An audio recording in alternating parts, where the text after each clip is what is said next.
So hello everyone, आपका YouTube channel पे स्वागत है। आज का टॉपिक है फंक्शन। एक्चुअली जो मैं ये फंक्शन कराने वाला हूँ, जो 11th एंड 12th क्लास में दोनों में कुछ सेम होता है। मतलब जो डोमेन, रेंज, फंक्शन का जो ग्राफ होता है वो सेम होता है। इसलिए आप 11th 12th क्लास के स्टूडेंट है या 11th, आप ये वॉच कर सकते हैं दोनों स्टूडेंट। ठीक है, इसमें हम देख लेते हैं आज क्या आप देखने वाले कि रेंज ऑफ फंक्शन क्या होता है। रेंज ऑफ फंक्शन, डोमेन देखना है एंड को डोमेन के बारे में पढ़ना है। ठीक है को डोमेन के बारे में इसके समझने से पहले मैं कोई एक फंक्शन ले लेता हूँ। कोई भी एक फंक्शन ले लेता हूँ।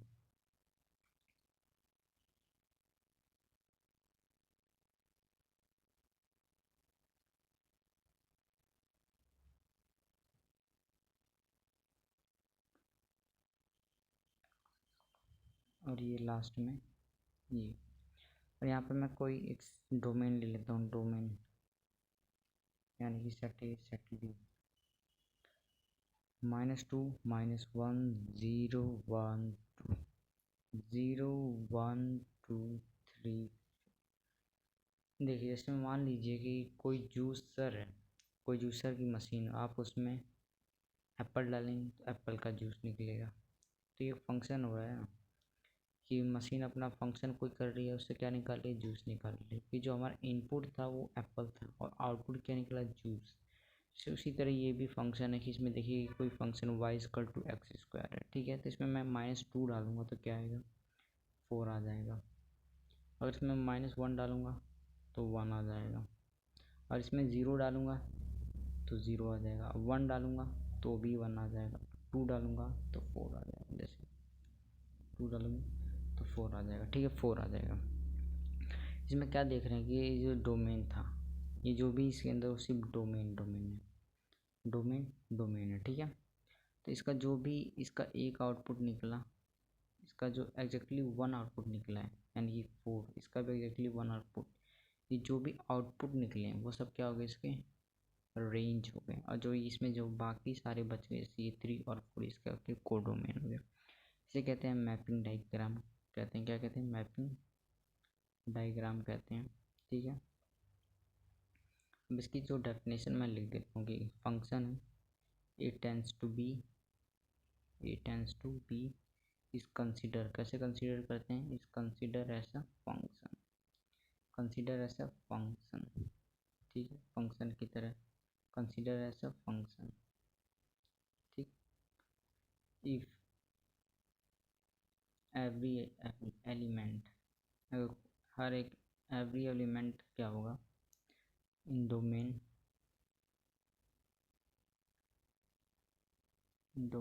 सेट ए, जो सेट ए था, हैज़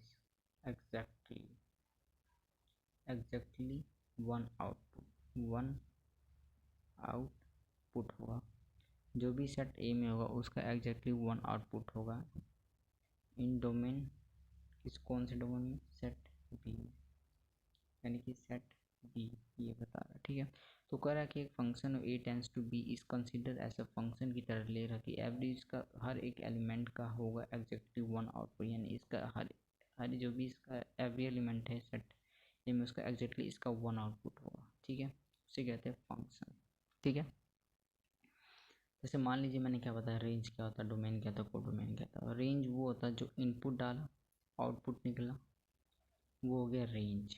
ये क्या हो गया, रेंज हो गया। 2, 0, 1, 4, ये क्या हो गया, रेंज हो गया। ये सब रेंज है।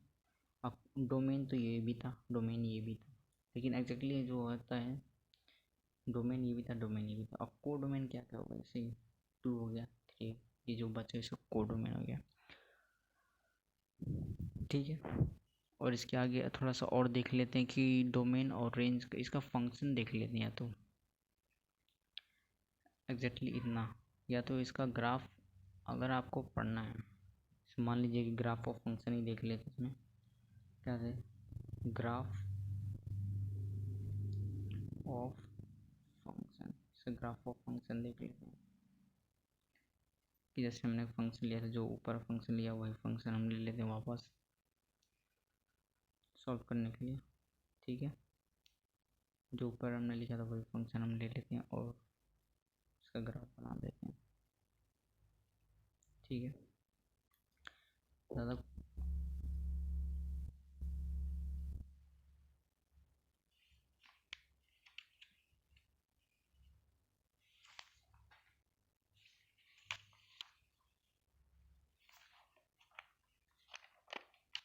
अब क्या हमें देखना है, हमें क्या देखना है, graph of function, graph of function में क्या क्या है। ठीक है, graph of function, graph of function देखना है ना हमें। ठीक है, जैसे ऊपर जो हमने पिछला एग्जांपल लिया था, एक फंक्शन जो लिया था हम वही फंक्शन वापस ले लेते हैं।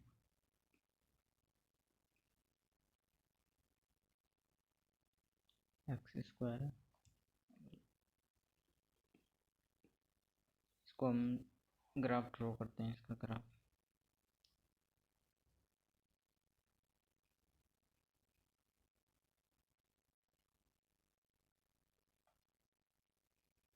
Four, one, to. ठीक है, ठीक है, इसमें मैं ज़ीरो डालता हूँ तो क्या होगा, ज़ीरो होगा। अगर मैं वन डालता हूँ तो वन आएगा। अगर माइनस वन डालता हूँ तो वन आएगा। इसमें टू डालता हूँ तो फोर आएगा, टू डालता हूँ तो फोर आएगा। ठीक है, और इसमें माइनस टू डालता हूँ तो फोर आएगा। इसका ग्राफ कुछ ऐसा बनेगा, ज़ीरो डाल फोर, यानी कि इसका ये जो भी ग्राफ बना Y square to X square का ग्राफ होता है पैराबोला, यानी कि कुछ ऐसे करके पैराबोला टाइप से बनता है। ठीक है, अब देखिए इसमें एक चीज़ होता है कि हम अगर आपको ऐसा ग्राफ मिल जाता है कभी पेपर में या क्वेश्चन पेपर में, तो आप कैसे चेक करेंगे कि ये फंक्शन का ग्राफ है या नहीं, इस फंक्शन का ग्राफ है। ठीक है, तो आप कैसे चेक करेंगे कि फंक्शन का ग्राफ है या नहीं फंक्शन का ग्राफ है। ठीक है, तो इसको जानने से पहले हम देख लेते हैं, जैसे दो मैं आपको ग्राफ ड्रॉ करके दिखा देता हूँ एग्जांपल के थ्रू, कि अगर कभी आ जाता है तो क्या करते हैं। ठीक, जैसे मान लीजिए पहले मैं graph draw Y square to X square, और दूसरा मैं ड्रॉ कर लेता हूँ X square Y square equal to X. ठीक है, मैं ये दोनों फंक्शन का ग्राफ ड्रॉ कर लेता हूँ। इसका मैं अभी ड्रॉ कर लिया, कुछ पैराबोला बना था कुछ ऐसे करके, और इसका होता है कुछ ऐसे। तो हमें कैसे पता चलेगा कि ये फंक्शन का ग्राफ है कि रिलेशन का ग्राफ है। ये तो फंक्शन ग्राफ पता चल गया, रिलेशन का ग्राफ कौन सा, फंक्शन कौन। अभी हमने फंक्शन की डेफिनेशन पढ़ी है कि जो भी सेट होता है एग्जैक्टली वन आउटपुट होता है, यानी वो कैसे चेक कर सकते हैं, वर्टिकल लाइन टेस्ट से। क्या कर सकते हैं, एक वर्टिकल लाइन टेस्ट कर सकते हैं, उसके ऊपर एक वर्टिकल लाइन खींच देंगे, वर्टिकल लाइन, और इससे पता चल जाएगा। जैसे मान लीजिए इसका ये जो इनपुट है इसका एग्जैक्टली वन आउटपुट निकल रहा है ना, इसी यहाँ पे मैं कर देता हूँ। तो जैसे ये इनपुट है, इसका दो आउटपुट निकल रहा है, ये कि जब बनाना डाल रहे हैं तो ऑरेंज का भी जूस निकल रहा है, एप्पल का भी जूस निकल रहा है, ऐसा तो हो नहीं सकता, इसलिए रिलेशन हो जाता है, रिलेशन हो जाता है, रिलेशन का फंक्शन है, रिलेशन का ग्राफ हो गया, और ये फंक्शन का ग्राफ हो गया। क्योंकि इसमें देखिए अगर एप्पल डालने तो एप्पल का ही जूस निकल रहा है, वो कैसे चेक कर सकते हैं, आप एक वर्टिकल लाइन खींच दीजिए, उससे पता चल जाएगा कि फंक्शन का ग्राफ है कि रिलेशन का ग्राफ है, वैसे कि फंक्शन का ग्राफ है या रिलेशन का ग्राफ है। ठीक है, उसके बाद में हम कुछ चीज़ें जान लेते हैं, जैसे डोमेन और रेंज फाइंड करना होता है तो क्या करना पड़ेगा। अगर डोमेन और रेंज फाइंड करना है तो क्या करना है, जैसे मान लीजिए डोमेन पहले हम फाइंड करेंगे, फिर उसके बाद में रेंज के बारे में स्टडी करेंगे। तो कुछ हम जान लेते हैं, रैशनल फंक्शन क्या होता है, रैशनल रैशनल फंक्शन क्या होते हैं, कि रैशनल फंक्शन क्या होता है। रैशनल फंक्शन कोई एक फंक्शन होता है, जैसे क्या कहते हैं वन अपॉन एक्स। एक होता है, इसका डोमेन लिख देता हूँ मैं,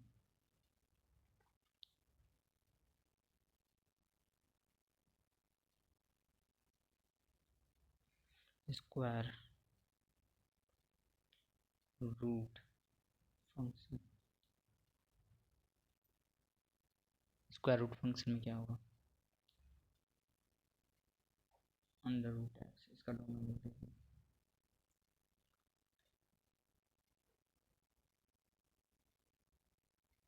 देखिए क्वेश्चन में आप दोनों को रैशनल फंक्शन और स्क्वायर रूट फंक्शन का एक कॉम्बो मिलेगा, और या तो भी कॉम्बो नहीं होगा, उसी की इन्हीं दोनों के बेस्ट पे आपको रेंज फाइंड करना पड़ेगा। क्वेश्चन आपको इन्हीं कि दोनों इन फंक्शन रैशनल फंक्शन और स्क्वायर रूट फंक्शन का मिक्सर हुआ कहीं सॉल्व करना पड़ेगा। तो इसमें क्या कहता है, रैशनल फंक्शन कहता है कभी मुझे डेनोमीटर में जीरो नहीं चाहिए, यानी कि उसको हर एक रियल नंबर अलाउड, लेकिन उसको जीरो नहीं चाहिए। डेनोमिनेटर में कभी भी उसको जीरो अलाउड नहीं है।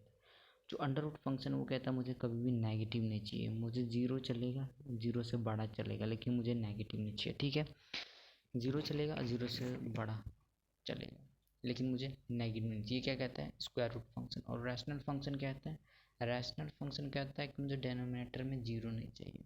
ठीक है, तो इसके ऊपर हम कुछ क्वेश्चन सॉल्व कर लेते हैं कि कैसे डोमेन को फाइंड करते हैं।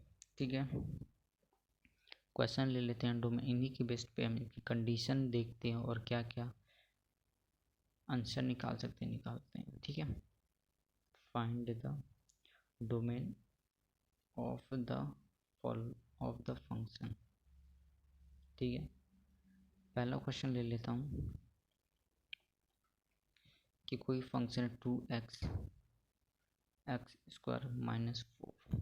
अब देखिए रैशनल फंक्शन क्या कहता है कि मुझे हर एक रियल नंबर अलाउड है, लेकिन उसमें ज़ीरो नहीं चाहिए। अब इसमें क्या है जो डेनोमिनेटर में ज़ीरो कर देता है, डेनोमिनेटर में क्या है जो ज़ीरो कर देगा। अगर हमने इसके अंदर 2 डाला तो ये ज़ीरो हो जाएगा डेनोमिनेटर, लेकिन रैशनल नंबर कहता है हमें ज़ीरो अलाउड ही नहीं है। और इसमें -2 डाला तो भी ज़ीरो कर देगा, और रैशनल नंबर कहता है कि मुझे ज़ीरो अलाउड नहीं है। ठीक है,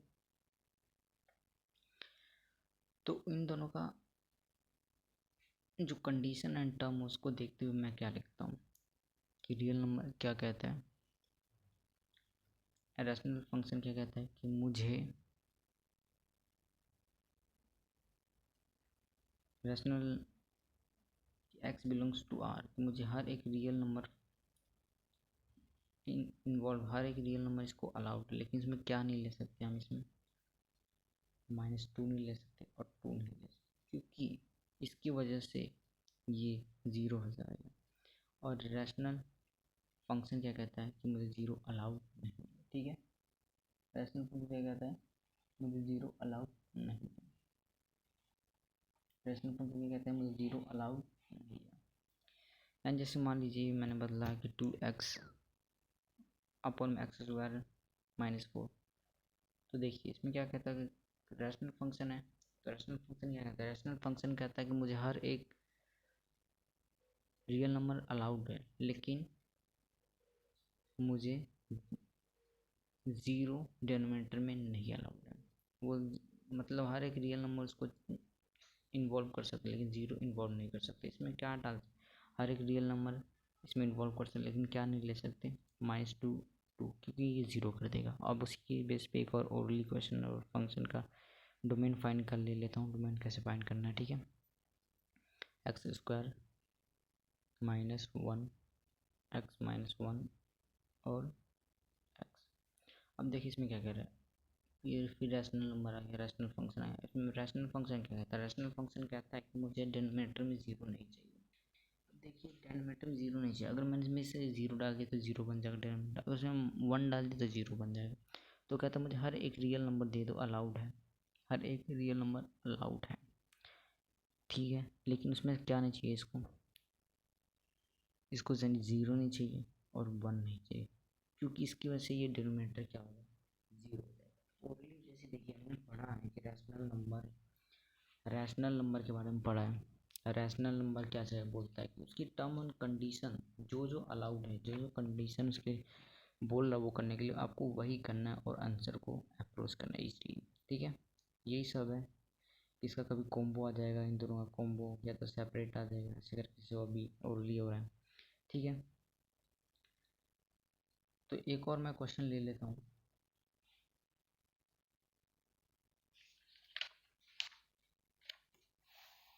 जो डोमेन फाइंड करने के लिए यह है, ठीक है।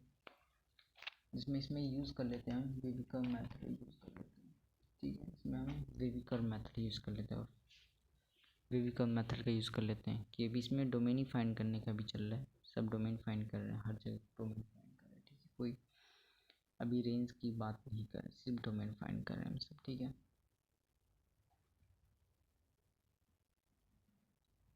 अब देखिए आ गया, ये डेनोमिनेटर भी है, स्क्वायर रूट फंक्शन भी है और रैशनल फंक्शन भी है, ठीक है। तो हम मेनली फोकस करते हैं स्क्वायर रूट फंक्शन पे। स्क्वायर रूट फंक्शन क्या कहता है कि मुझे नेगेटिव अलाउड नहीं है, मुझे नेगेटिव नहीं चाहिए, उसे पॉजिटिव चलेगा, जीरो भी चलेगा, लेकिन उसे नेगेटिव अलाउड नहीं है। तो हम इसको क्या थोड़ा फैक्टराइज कर लेते हैं, ठीक है, कि x+2 x-2 अपॉन में x-5। इसको क्या कहता है, ये ज़ीरो चलेगा लेकिन ज़ीरो से बड़ा भी चलेगा, लेकिन इसको नेगेटिव नहीं चाहिए। तो इसे सॉल्व करने के लिए क्या करेंगे, सीधा नंबर लाइन ड्रॉ करेंगे, नंबर लाइन ड्रॉ कर। और इसमें हम क्रिटिकल पॉइंट फाइंड कर लेते हैं। क्रिटिकल पॉइंट जैसे मैंने यहाँ से लिया, जहाँ क्रिटिकल पॉइंट वो होता है जहाँ पर वो ज़ीरो बन जाता है। जैसे मैंने यहाँ पे -2 लेगा, -2 लूँगा तो ये ज़ीरो बन जाएगा, तो -2 लिया और ये ज़ीरो, ये इन्वॉल्व करना है क्योंकि ग्रेटर देन और इक्वल टू का साइन है, और ये डेनोमिनेटर में नहीं है, न्यूमिनेटर में है, तो इसलिए इसको इन्वॉल्व करना है, ठीक है। -2 यहाँ से मैंने 2 ले लिया, इसको भी इन्वॉल्व करना है, ठीक है। और माइनस ये 5 ले लिया, इसको मैंने 5 ले लिया। देखिए 2 मैंने -2 यहाँ से लिया, इसको इन्वॉल्व करना है क्रिटिकल पॉइंट, और यहाँ से मैंने 2 ले लिया, इसको इन्वॉल्व करना है, लेकिन जो 5 है इसको इन्वॉल्व नहीं करना होता है, ठीक है। हर एक क्वेश्चन में होता है जो डिनोमिनेटर में उसको इन्वॉल्व नहीं करते। अगर यहाँ पे इनइक्वलिटी में इक्वल टू या ग्रेटर देन लिखा तो भी हम इन्वॉल्व नहीं करते हैं। तो देखिए मैंने बताया था कि बेबी कर्व मेथड्स में अभी इसका यूज़ करेंगे, बेबी कर्व मेथड यूज़ करेंगे। इसमें मैंने बताया था कि बेबी कर्व मेथड सॉल्व करने के दो ही तरीके हैं, या तो आप डायरेक्टली वैल्यू पुट करिए, या तो आप क्या करिए इसकी पावर के हिसाब से, पावर जिसकी जो पावर है आप उसके हिसाब से साइन चेंज करते रहिए, ठीक है। तो मैं क्या करता हूँ, एक बार वैल्यू पुट करके दिखा देता हूँ और एक बार पावर के थ्रू। अदरवाइज़ आप मेरी बेबी का वीडियो जो बना रखे उस पर आप उस पर ईजिली देख सकते हैं। फिर मैं एक बार एक्सप्लेन कर देता हूँ, ठीक है। जैसे मैं यहाँ पे क्या कर सकता हूँ, मैं डायरेक्टली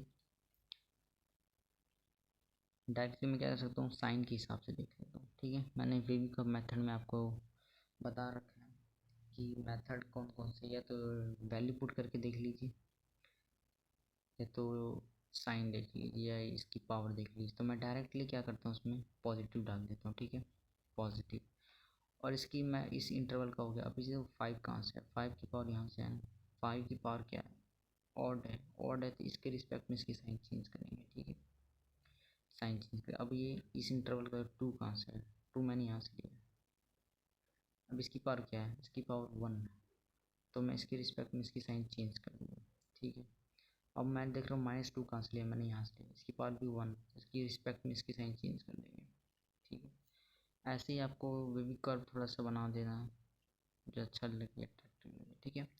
तो मैंने आपको बेबी कर्व मेथड बता रहा था कि 2 मेथड है, या तो एग्जैक्टली आप क्या करिए वैल्यू पुट करिए, या तो आप साइन के हिसाब से